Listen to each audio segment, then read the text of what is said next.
Aujourd'hui, dans cette nouvelle vidéo de Professeur Pro, je vais vous parler du chat de Schrödinger. Alors, tout d'abord, nous allons parler du coup de l'expérience de pensée du chat de Schrödinger. Alors, qu'est-ce que c'est le chat de Schrödinger? C'est une expérience de pensée qui a été imaginée en 1935 en Autriche par Erwin Schrödinger, qui était un brillant physicien. Et il s'est imaginé une expérience de pensée pour montrer l'absurdité de la physique quantique. Le raisonnement est le suivant. Dans une boîte quelconque, opaque, dont on ne peut pas voir l'intérieur, on met un chat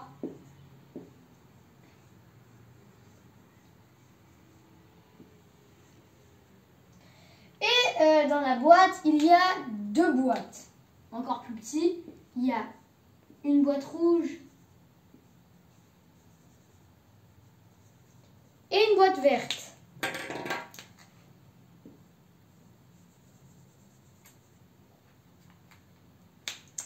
Et chaque boîte c'est lié à un système des deux fentes, des doubles fentes, avec une particule.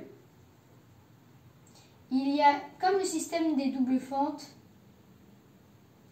Du coup, il se transforme en onde jusqu'à dans l'une des boîtes.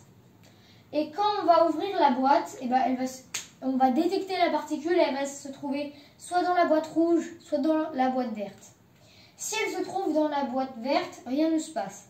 Mais si elle se trouve dans la boîte rouge, eh ben, la boîte rouge contient un atome d'uranium, un atome radioactif.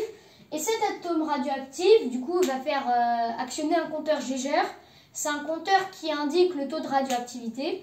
Et dans l'expérience, si le compteur Geiger est supérieur, et ben, il lâche un poids qui va s'écraser sur une fiole de gaz mortel. Voilà l'expérience. Alors, grand 2, les liens avec la superposition, l'absurdité de l'expérience et l'intrication. Alors déjà, le chat de Schrödinger a un lien avec la superposition quantique. Car, bien sûr, quand on n'ouvre pas la boîte, un physicien peut bien dire que le chat est à la fois mort et vivant. Sauf que cela n'est pas possible. Vous êtes d'accord? Ça montre bien l'absurdité du phénomène, ce qu'a voulu montrer Schrödinger, pour démontrer que la physique quantique était très absurde. Du coup, il y a le phénomène de superposition, le chat est 50% vivant, 50% mort, l'absurdité de l'expérience, et il y a aussi l'intrication. Alors pour ceux qui ne savent pas, deux particules intriquées, ces deux particules dont, selon la distance, peuvent s'influencer à distance. Par exemple, si on a deux particules ayant un spin différent, et ben si on voit une particule et que le spin est vers le haut, la deuxième particule intriquée a obligatoirement un spin vers le bas. Ça s'influence à distance. Ce qui enfreint la loi de la relativité restreinte d'Einstein qui dit que rien ne va plus vite que la lumière. Et vu la distance, la lumière normalement elle doit parcourir des milliards des milliards d'années, mais ça se déroule en quelques secondes. Justement, quel est le rapport avec l'intrication dans cette expérience? En réalité, elle est toute simple. Si le chat est mort, la particule est dans la boîte rouge. Et si la particule est dans la boîte verte, alors le chat est vivant. C'est ça. Voilà. Et du coup, le chat de Schrödinger, c'est une expérience du coup vraiment qui a vraiment eu une expérience vraiment géniale de Schrödinger. Sauf que, en fait, il voulait démontrer que la physique quantique était absurde. Il a fait tout le contraire. L'ironie, c'est que le chat est maintenant devenu un emblème de la physique quantique. Bon, un petit aparté sur le sujet. L'intrication est un problème vraiment qui date vraiment de bien longtemps, de l'époque d'Einstein. Dans les années 1935, Einstein il publie le paradoxe EPR des initiales Einstein, Podolsky et Rosen, les 3 physiciens qui ont collaboré sur la thèse, et qui dit que l'intrication ne peut pas se faire à distance. Du coup, la loi des probabilités ne peut pas venir ici. Contrairement à ce que pensaient Niels Bohr et Max Born, qui est tout le contraire, que les lois des probabilités marchent bien avec la physique quantique. Et du coup, en 1964, John Bell a réussi à faire une expérience qui permet de prouver que pour savoir si selon Einstein, la probabilité n'existait pas avant et que l'intrication se fait seulement parce qu'ils étaient programmés au début pour le faire.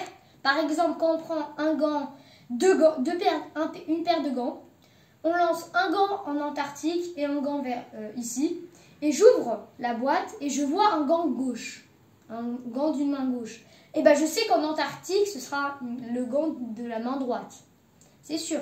Ben, c'est ce que pensait Einstein. Mais selon Bohr et Born, ce ne serait pas comme ça. Et du coup, les expériences ont été réalisées. Et en 1984, Alain Aspect et ses collègues ont réussi à démontrer que c'était Bohr et Born qui avaient raison.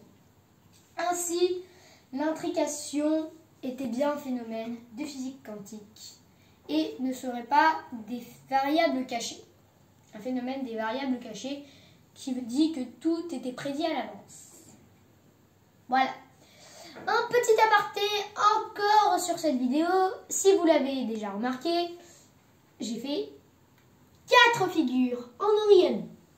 Alors je vais vous les présenter une par une. Ici nous avons un tétraïcosaèdre, figure.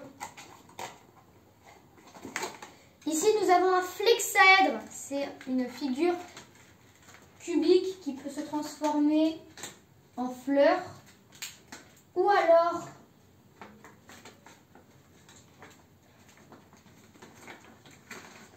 en 3 hexagones qui ressemblent à être des cubes vraiment aplatis. Et si on fait encore quelques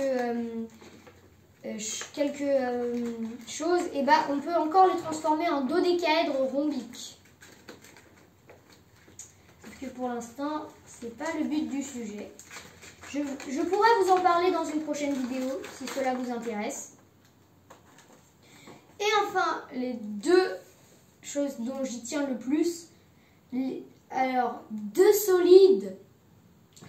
Alors, ces 2 solides-là sont vraiment particuliers.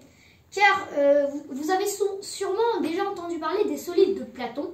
Ce sont des solides qui ont les mêmes propriétés partout. Par exemple, ils ont les mêmes sommets, les mêmes angles, les mêmes longueurs, etc., etc.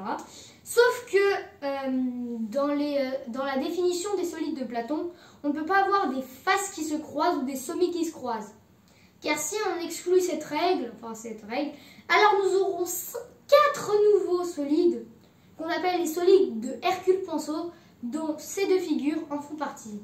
Je vous présente le grand dodécaèdre étoilé et le petit dodécaèdre étoilé. Voilà. Si vous voulez les fabriquer vous-même, eh bien vous pouvez regarder la vidéo YouTube de la chaîne Mickaël Launay que je conseille vivement à regarder. Dont il vous montre chacune des 4 comment les faire. Ça c'est plutôt un atelier bricolage et les 4 autres sont des ateliers origami. Alors du coup pour revenir sur le but, je vous ai dit qu'il ne pouvait pas y avoir des sommets qui se croisent ou des faces qui se croisent. Mais où sont les faces qui se croisent et les sommets qui se croisent? Et bien en fait c'est dans la définition. On dit que ce sont des dodécaèdres. Et un dodécaèdre c'est un solide qui possède 12 faces. 12 faces? Cela paraît étonnant, mais il faut déjà savoir ce qu'est une face. Car une face n'est pas ceci, comme on pourrait croire, mais l'étoile. Ici, vous voyez, cette étoile ici, et ben c'est ça une face. Et ça, les étoiles comme cela, il y en a 12. Et du coup, par exemple, ici et là, on a des faces qui se croisent. Pareil ici, on a une face ici et des faces qui se croisent également. Du coup, voilà. Du coup, je vous remercie encore d'avoir suivi la vidéo jusqu'au bout. N'hésitez pas à vous abonner, à mettre un pouce bleu, à partager cette vidéo avec vos amis. Et je vous dis ciao!